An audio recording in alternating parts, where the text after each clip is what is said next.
اللہ کے پاک نبی حضرت محمد صلی اللہ علیہ وسلم آپ کی ایک بہت ہی خوبصورت حدیث پاک ہے جو انسان سن لیتا ہے، جو انسان حدیث پاک سننے کے بعد اسے اپنے اندر اتار لیتا ہے، یقیناً وہ علم کے خزانے اپنے اندر اتار لیتا ہے۔ اللہ کے پاک نبی حضرت محمد صلی اللہ علیہ وسلم آپ فرماتے ہیں، اللہ سے شرم کرو جیسا کہ تم اپنے خاندان کے نیک اور شریف آدمیوں سے شرم کرتے ہو۔ جیسا کہ آپ اپنے خاندان کے نیک اور شریف آدمیوں سے شرم کرتے ہو، ویسے ہی اللہ تبارک و تعالیٰ سے بھی شرم کرو۔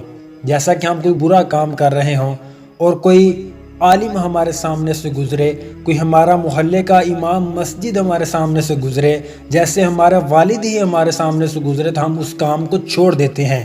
جیسا کہ کوئی نشہ کر رہا ہو، کوئی سگریٹ پی رہا ہو، تو ایسے کام ہم چھوڑ دیتے ہیں۔ کس وجہ سے؟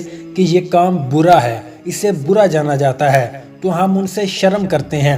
ویسے ہی حضور علیہ الصلوۃ والسلام کی حدیث پاک کا اشارہ اسی طرف ہے کہ جیسے تم اپنے خاندان کے نیک اور شریف آدمیوں سے شرم کرتے ہو، ویسے ہی اللہ تبارک و تعالیٰ سے بھی شرم کرو۔ جب تم اللہ تبارک و تعالیٰ سے شرم کرنا شروع کر دو گے تو پھر تم کوئی بھی برا کام نہیں کرو گے، کیونکہ تمہارے اندر یہی بات ہوگی کہ میرا مالک مجھے دیکھ رہا ہے، میرا رب مجھے دیکھ رہا ہے، اس لیے اب میں کوئی برا کام نہیں کروں گا۔ اللہ تبارک و تعالیٰ ہمیں اس حدیث پاک پر بھی عمل کی توفیق عطا فرمائے، آمین۔